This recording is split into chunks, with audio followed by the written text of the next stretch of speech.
Do you ever feel not enough? Do you feel like you weren't good enough or didn't perform well enough for your partner, for your ex, for your girlfriend, for your boyfriend, whoever it might be, and they left you and they walked away, but how they made you feel like you were never enough. Never enough for them, never enough for anybody at that point when they walk away. So oftentimes when you're dealing with toxic people, they build you up to tear you down, to break you down, to give you to a place that you think you're not enough. And it's a real question that a lot of people ask. Why was I not good enough? Why was I not good enough for him to stay? Why was I not good enough for her not to go cheat on me? Like, why? And all these questions goes back and forth, and people are asking, why am I not good enough? A narcissist, a toxic person, sociopath, psychopath will build you up in order to tear you down. You see the idealization phase that's going on with narcissists, of where they're love bombing, they're giving you all the things that you want, need, desire, all the things that you think make this perfect relationship, and they build you up on this pedestal of saying like, hey, you're the best person ever. I've never felt this way before. You're absolutely like the best person for me. Like, you're way better than all my other exes, like everything. They'll keep saying, doing different things. They keep building you up. And all of a sudden they knock it down. And all of a sudden they flip that switch.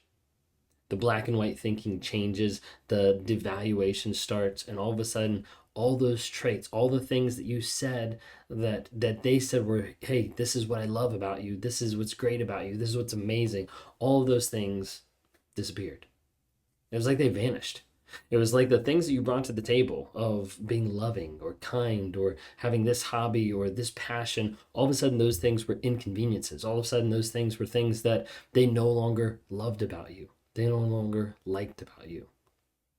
Then maybe that relationship kept going and it got to a place where they discarded you or they rejected you, or maybe you walked away and they fought to come back so they could discard you again. Narcissists will make you feel like you are not good enough. And the hard thing for people to realize and to connect with that statement, with that thought process, is they're connecting a lot of their identity and a lot of their worth to another person out there, thinking, hey, this is who's defining my worth. This is who's defining who I actually am, when it couldn't be farther from the truth. I saw a video the other day on TikTok when I was like watching a couple things, getting ready to post the video, and the person on there was trying to make an illustration. And he was looking at someone and he was saying like, hey, I hate the fact that you have blue hair. Like, I really hate it. Like, it's awful. It's disgusting. And then he looked at someone else, I hate the fact that you have blue hair. And he went around the room and like said it a couple times. And then he asked the people, is like, how does that affect you? And they're like, not much. Because none of those people had blue hair. And the point he was trying to make is that the idea behind that is your self-worth, your self-confidence comes from inside you, not what someone else is putting on top of you. So the fact that he was saying to all those people, hey, I hate the fact that you have blue hair, they just kind of shrugged it off because they're like, well, that doesn't apply to me because I don't have blue hair. The thing that happens in a narcissistic relationship is people latch on and they get to the place where they think, hey, this person defines me, or this person is telling me actual truth. When in reality, it's fabricated lies and it's manipulation of emotion to get you to believe a certain thing so that you stay in that relationship longer. A narcissist will pull back praise, will try to slow down the process of you leaving in order to keep you, in order to keep you on tap, in order to keep the door open, in order to keep you in their life for the sole reason for that power, control, and that image. The narcissist doesn't care about you. Typically, some of the hardest words that you hear from me, and people get really frustrated when they hear that because they're like, well, what about all these memories? What about all these things that happen? What about this? What about this? What about this? The narcissist doesn't care about you. The narcissist is built on their ego, on their sense of entitlement, on manipulating other people for their own pleasure, for their own gain. How does that sound like care? It doesn't. But the thing is, over time, they start to build you up and make you think that they do care, make you think that they do want you, make you think that they do love you. But in reality, they love their image more than they love another person. They love infatuation with holding up the facade of who they are versus anyone else. And what you have to understand is, like, when it comes down to it, they walk away and it feels like they rip a giant part out of you, and then you see that going down the road, and you're like, wait a second, why wasn't I good enough? Oftentimes when I'm working with people in one-on-ones and we're doing like coaching or going through like different coaching packages and things like that, that's a question that pops up, and we have to actually break it down. We have to break it down story by story, piece by piece, because when you get down below the surface, a lot of times underneath what people are thinking and feeling and acting on is sometimes that idea that they're not good enough.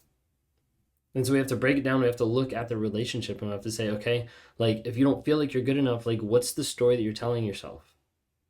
A lot of times that story ends up being tweaked a little bit of like, if I would have done this, they would have stayed. If I would have loved them better, then they would have stayed. If I would have been a better person, then they would have stayed. If I would have matched their ideas, their mantra, like what they wanted, if I would have cooked better, cleaned better, fucked better, like whatever it might be, like whatever I would have had to do, maybe I could have done it to be the person that they wanted me to be.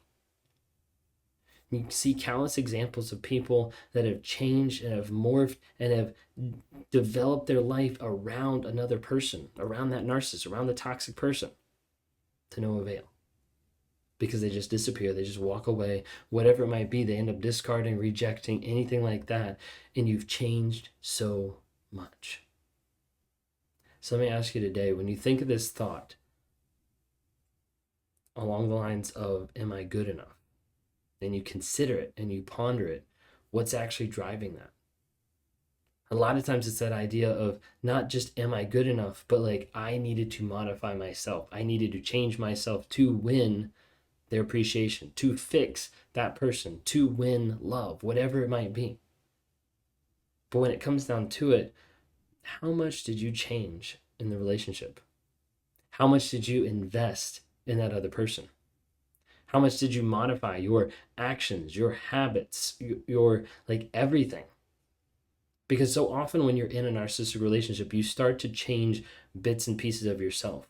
And at first it's small, it's like a preference here, a thing there.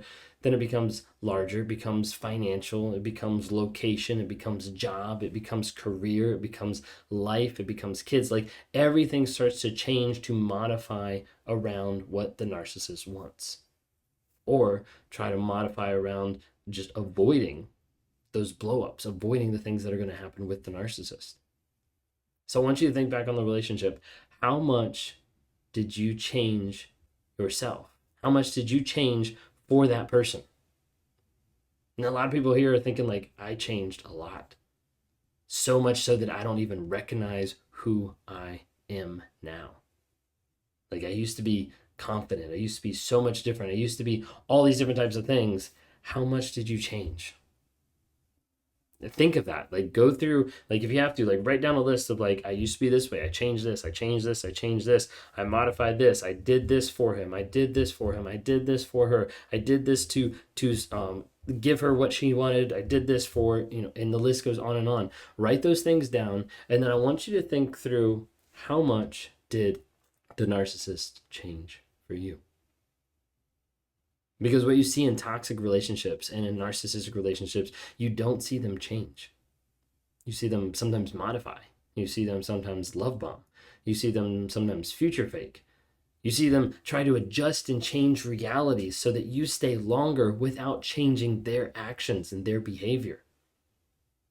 And when people struggle with that idea of like, I need to change myself or I need to do something better to keep them, in the reality, when you look at it, you normally change everything and you sacrifice yourself to change for another person that never had any intention of changing for you and never did. Oftentimes they'll make you think that they changed. They'll try to convince you that they changed, but in reality, they didn't. When we're talking about worth and we're talking about identity and we're talking about like your value, a lot of times I use the illustration of a diamond. Is you have a diamond that someone takes and they put on display and they shine and they put up and they make it look great for all the world to see. And they're proud of it. They're excited. They're happy. They love that diamond. and they make sure it looks great. It's all polished up. And then you have another person that takes the same diamond and doesn't really care about it and throws it in the ground, and it gets walked over and it's all dirty and muddy.